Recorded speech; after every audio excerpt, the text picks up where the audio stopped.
मुझे तो लगता है इसके पीछे जरूर किसी का हाथ है, नहीं तो इसमें इतनी हिम्मत कहाँ से आई? कोई सांप वाला तांत्रिक होगा, वरना इतने सारे सांप हमारे पीछे क्यों पड़ते? कौन है ये सांप वाला तांत्रिक? मैं देखता हूँ रे। वैसे सबसे बड़ा तांत्रिक मैं खुद ही हूँ। मंत्र फूंक दिया तो सोना भी कोयला बन जाएगा। उस लड़की को कोयला खिला दूंगा, जलता हुआ कोयला।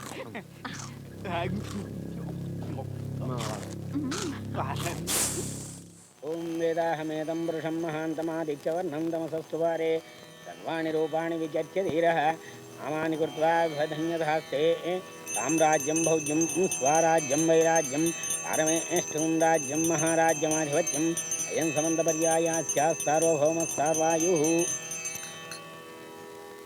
आरती ले लो बेटी।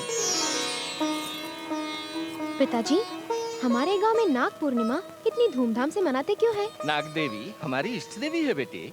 पिताजी, सुना है आज रात शिव पूजा के लिए नागलोक से नाग कन्याएं भूलोक में आ जाती है। ये बात सच है क्या पिताजी? किसी ने उन्हें देखा है या ये सब कहानियाँ हैं? देखो बेटी, देवी देवताओं पर विश्वास करो और उनकी पूजा करो। उनके बारे में ऐसे प्रश्न करना महापाप है। खा लो बेटी, मेरी अच्छी बच्ची है ना। थोड़ा सा और, बस थोड़ा पिताजी। सा। कुछ भी नहीं खाई, खा लो बेटी। ये क्या भैया, तुम्हारी उम्र हो गई है, बेटी भी सयानी हो गई है, फिर भी उसे अपने हाथों खिला रहे हो। इस काम के लिए एक औरत मैं भी तो हूँ। पगली, बच्चों को माँ बाप से ज्यादा प्यार और कौन देगा? मैं जब 50 साल का था तब भी मेरी माँ मुझे खिलाती थी। बेटी, ये अंगूठी आज से तुम पहनो। ये क्या बहनवी जी, लाखों रुपए की अंगूठी बच्ची के हाथ में दे रहे हो? तो क्या हुआ, बेटी को पहनाने का मन किया, पहना दिया। तुझे क्या? आपके बचपन के दोस्त विशंबर के बेटे रंजीत ने आपसे बातें करने के लिए आदमी भेजे हैं। बाहर इंतजार कर रहे हैं। किस लिए? लगता है कुछ जमीन जायदाद का लफड़ा है। जयराम जी ठाकुर साहब। जयराम जी की। जयराम जी की क्या बात है? इन्हें रंजीत ने आपसे। तुम रुको। आप जी, बात यह है, रंजीत के पिता ने मरने से पहले कहा है कि उन्होंने आपसे कुछ जमीन खरीदी थी, लेकिन अभी तक वो जमीन उनके नाम रजिस्टर नहीं हुई। इसी बारे में। क्या बक रहे हो? झूठ बोले तो अच्छा नहीं होगा। रंजीत के बाप ने जमीन के लिए 1 पैसा नहीं दिया है। रंजीत से बोलो कि मुझसे बात करे और साबित करे कि उसके बाप ने मुझे पैसे दिए हैं, तो मैं सारी जमीन उसे मुफ्त में दे दूंगा। रंजीत मेरे बेटे के समान है। उसके गुजरे हुए पिता मेरे दोस्त थे। अगर मुझसे कुछ बात करनी है तो वो खुद आके मुझसे बात कर सकता है। इस तरह तुम लोगों को दूध भेजने की जरूरत नहीं। यही मेरा जवाब है। जाके बोलिए, लस्सी पी लीजिए। पियो बोलते ही पीने लगे। बेशर्मो, जमीन उसके बाप की है क्या? फिर कभी यहाँ जमीन के बारे में बात करने के लिए आदमी भेजे तो जूते मारूंगा। ऐसा बुड्ढे ने कहा। जाके रंजीत से बोलो, आप पी लो। उसको अपने पराये की पहचान नहीं है। अपनी बेटी और रंजीत को मैंने ही पाला था। दोनों की शादी कराने का फैसला भी किया था। थोड़ी सी जमीन के टुकड़े के लिए इतनी मारामारी। सुनो, आज चंद्रग्रहण होने वाला है, तालाब में जाके स्नान करना है। सब तैयार हो जाओ। अच्छा जी। रीति रिवाज का पालन न करने के कारण ही अधर्म बढ़ रहा है। चल बेटी। क्यों जी? भाई साहब कह रहे हैं इन्हें रुपए नहीं मिले। रंजीत के बाप इनको रुपए दे दिए ये कह के परलोक सिधार गए। तो फिर वो रुपए पानी में बह गए या फिर हवा में उड़ गए? सुन, उन्होंने रुपए दिए, ये 100% सच है। वो रुपए इनके हाथ नहीं आए, 200% सच है। बीच में रह के उन रुपयों को हजम करने वाला मैं हूँ। अरे वाह, तो आज तक ये बात तुमने मुझे क्यों नहीं बताई? सोचा ग्रहण के दिन बता दूंगा।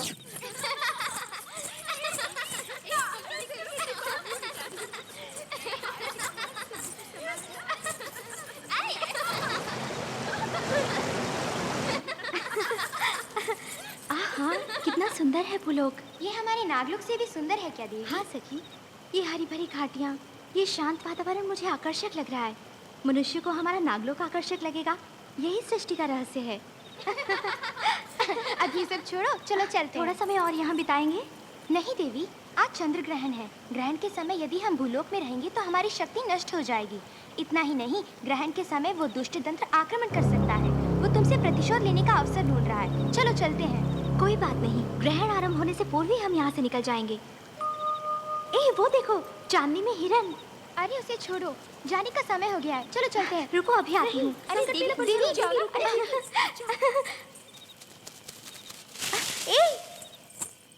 कहाँ गया? अरे देवी अभी तक नहीं आई। कहाँ चली गई? मुझे तो कुछ समझ में नहीं आ रहा। इसी दिशा में तो आया था।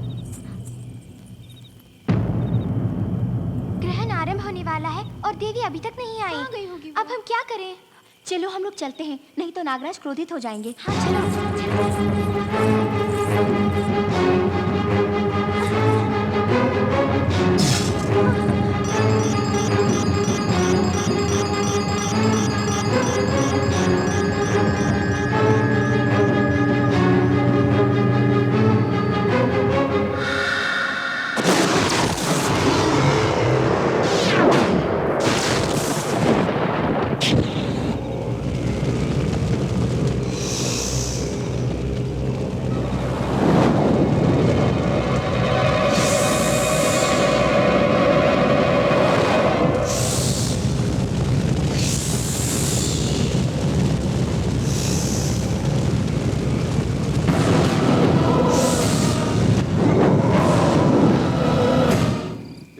रिवाजों के अनुसार ग्रहण शुरू होने से पहले भी और खत्म होने के बाद भी स्नान करना पड़ता है।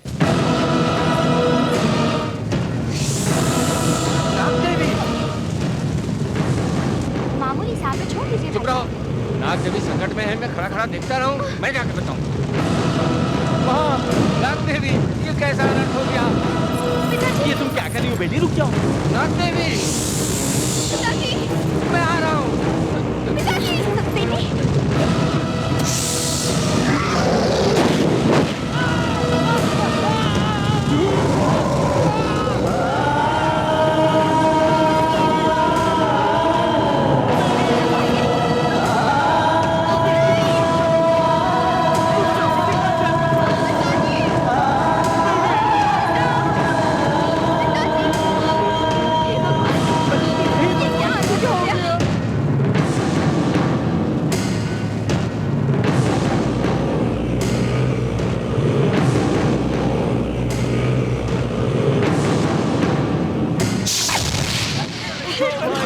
ये क्या हालत हो गया? इसको घर ले जाओ। अब इसकी देखभाल कौन करेगा?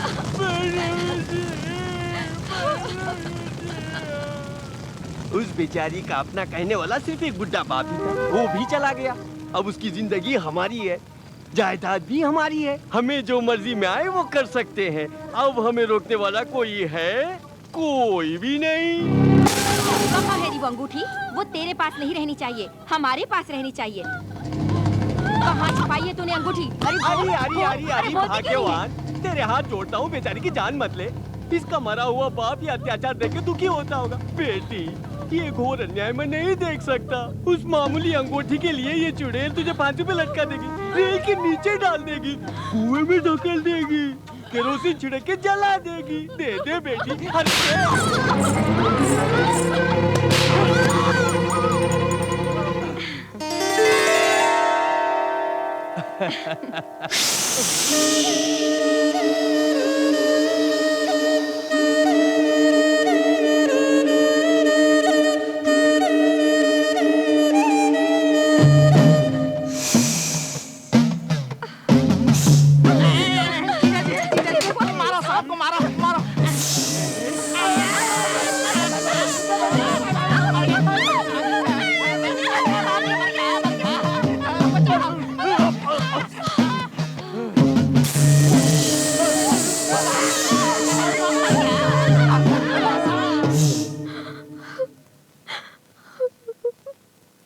सुनीता,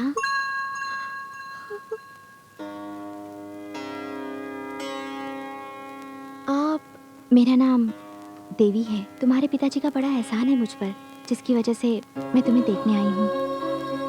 मौत भी मेरे करीब नहीं आती। मुझे अपना समझकर मेरा हाल पूछने वाली तुम कौन हो? पगली कहीं की। जब भी अत्याचार बढ़ा है तो उसे मिटाने के लिए ईश्वर ने कोई ना कोई अवतार लिया है। कहते हैं जिसका कोई नहीं होता उसका भगवान होता है। ये लो, तुम्हारी कुलदेवी नाग देवी की अंगूठी। थोड़ी देर मैंने सोचा कि नाग देवी भी मेरा साथ छोड़ गई। तुम रोज उस नाग देवी की पूजा करती हो, क्या किया है उसने? तुम्हारे पिताजी जलकर भस्म हो रहे थे, तब क्या उनकी रक्षा की? अनाथ होकर तुम भूखी प्यासी तड़प रही थी, उसने एक बार भी तुम्हें भोजन कराया? तुम यहाँ पर तकलीफ उठा रही हो तो उसने तुम्हें तसल्ली दी? क्या किया है उसने? देवी, तुम नाग देवी के बारे में क्या जानती हो जो उसको दोष देती हो? पिताजी के गुजरने के बाद साये की तरह रह के मेरी मदद की है, कितनी मुसीबतों से मुझे बचाया है, ये सिर्फ मैं जानती हूँ। अब कभी मेरी नाग देवी के बारे में कुछ बुरा कहा तो मैं चुप नहीं रहूंगी। अच्छा बाबा, भूल हो गई। अब कभी तुम्हारी नाग देवी के बारे में कुछ भला बुरा नहीं बोलूंगी, ठीक है? देखो, कल नाग पंचमी है। गांव के उत्तर की ओर जो बगीचा है वहाँ मैंने नाग का एक बिल देखा है। मुझे विश्वास है तुम्हारी नाग देवी वहीं रहती है। कल तुम जाके उस बिल में दूध डालोगी तो मुझे विश्वास है कि तुम्हारे सारे अपने लोग तुम्हें अपनाएंगे। जाके उस बिल में दूध डालना। बेटी सुनीता, तुम आ गई बेटी। आओ, मेरे पास आओ। आओ बेटी, आओ, गरम गरम पकौड़े खिलाते हैं। बैठो। जानती हो बेटी, ये तुम्हारा ही घर है, ये बेसन भी तुम्हारे ही घर का है, तेल भी तुम्हारे ही घर का है। ये सब हम ही खाएंगे तो अच्छी बात है क्या? बोलो। इसलिए ये सब सिर्फ तुम्हारे लिए बना रहे हैं। ये सब मेरे लिए? हाँ तुम्हारे लिए, क्योंकि आज तुम मेजर बन गई हो। सुन रही, आज चाहे कुछ भी हो जाए, बेटी के खाने के बाद ही हम कुछ खाएंगे। देखती क्या है, गरम गरम निकाल के बेटी के हाथ में रख देना।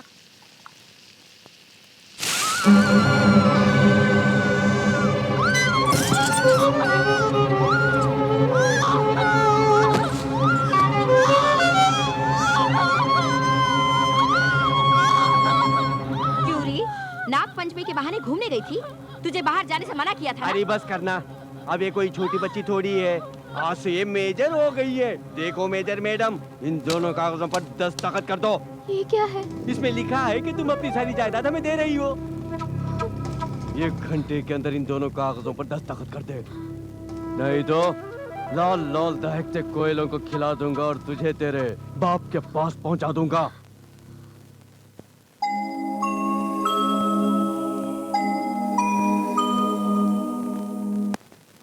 मुझे तो लगता है इसके पीछे जरूर किसी का हाथ है, नहीं तो इसमें इतनी हिम्मत कहाँ से आई? कोई सांप वाला तांत्रिक होगा, वरना इतने सारे सांप हमारे पीछे क्यों पड़ते? कौन है ये सांप वाला तांत्रिक? मैं देखता हूँ रे। वैसे सबसे बड़ा तांत्रिक मैं खुद ही हूँ। मंत्र फूंक दिया तो सोना भी कोयला बन जाएगा। उस लड़की को कोयला खिला दूंगा, जलता हुआ कोयला।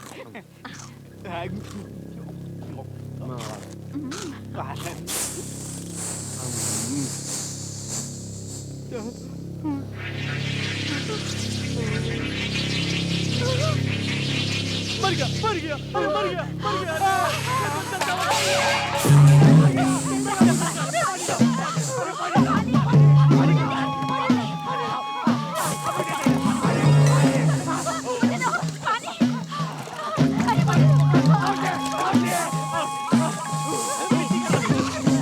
अरे मैं तो मिट्टी का तेल पी गया, पेट चल रहा है, मुंह चल रहा है, पेट चल रहा है, मुंह चल रहा है। मर गया, बाप रे। सुनीता, बेटी सुनीता, इतने सालों बाद ये बुड्ढी कहाँ से आ टपकी? बेटी सुनीता, जानकी देवी जी, अरे एक जमाना हो गया आपको देखे। हाँ, सुनीता, सुनीता को लेकर चल भाग। ये बहनू जी की मुंह वाली माँ है। जानती हो माँ जी, आपको देखने के लिए आंखें तरस रही थी। बोलिए जी, आप अच्छी तो है ना? घर में सब कुशल मंगल है ना? सुनीता कहाँ है? हाँ आ रही है। अरे भाग्यवान, जल्दी ले आ। जब से बहनवी जी का देहांत हुआ है तब से उसका बुरा हाल है। अच्छे कपड़े पहनने को कहो तो नहीं पहनती, बढ़िया गहने पहनो बोलो तो नहीं पहनती, पेट भर खाने को कहो तो नहीं खाती। अब हम भी क्या करें बोलिए? बोल बोल के तंग आके चुप हो गए। मेरी प्यारी बेटी है ना तू? देख तो कौन आया है। ऐसे क्या देख रही हो बेटी? ये कोई पराई नहीं, दादी माँ के बराबर है। तुम्हारे पिता इनको माँ बुलाया करते थे। माँ जी, फूल की तरह देखभाल करती आई हूँ मैं इसकी। बिन माँ बाप की बेटी के लिए खाना पकाते पकाते हम सबके चेहरे ही पक गए हैं। अगर तुम्हारा बाप इनके बेटे के साथ धोखेबाजी नहीं किया होता, आज दोनों खानदान एक ही बन के रहते। उन्होंने इनके रुपयों को हड़प लिया। वो सारी बातें मैं खुद कर लूंगी। पहले तुम तीनों जाकर अपने जले चेहरे पर मरहम लगाओ। ठीक है बेटी। क्यों जी? जो रिश्ता उगने से पहले मुरझा गया वो फिर से उग रहा है। उगने दो, काट डालता हूँ मैं, आखिर किस मर्ज की दवा हूँ। चिंता मत कर बेटी, तेरे लिए हम सब मौजूद है ना। सुबह बिल के पास तुझ पर चिल्लाने वाला कौन था जानती है? तेरा मंगेतर। मंगेतर? हाँ, उस मनहूस जायदाद का लफड़ा ना होता तो तुम दोनों की शादी हो गई होती और मैं अपने पड़पोते के साथ खेलती होती। लेकिन अब भी कुछ नहीं बिगड़ा है माँ जी। सुनीता और आपके रंजीत की अब भी शादी करा सकती हैं। अपने पड़पोते के साथ खेल सकती हैं। अगर चाहें तो ये नहीं हो सकता? हो सकता है, ये क्यों नहीं हो सकता? दादी माँ, दोनों खानदानों में झगड़ा है, फिर भी आप मुझसे मिलने आई, ये मेरे लिए बहुत है। अनहोनी के बारे में सोचना छोड़ दीजिए। दादी माँ, दादी माँ, आज तक मुझे पता नहीं था कि मेरी भाभी इतनी सुंदर है। उस पत्थर दिल हिटलर को मोम बनाने की काबिलियत सिर्फ हमारी भाभी में ही तो है ना कालिया? सांप को दूध मत पिलाओ कहने वाले बड़े बाबू को पल भर में हाथ जोड़ के प्रणाम करवाया छोटी मैडम ने। दुश्मन बनके इस गांव में आए थे, दामाद बनके इस गांव से जाएंगे वो। अपनी शादी के बहाने हमें यहाँ ले आई। तुम इनकी शादी करवा रही हो। लगता है दोनों खानदानों को मिलाने के लिए आई हुई देवी हो तुम। देवी तो हूँ मैं। हाँ, ये ब्याह होने तक सुनीता कौन है ये बात रंजीत को बिल्कुल पता न चलेगा। पता नहीं चलेगा।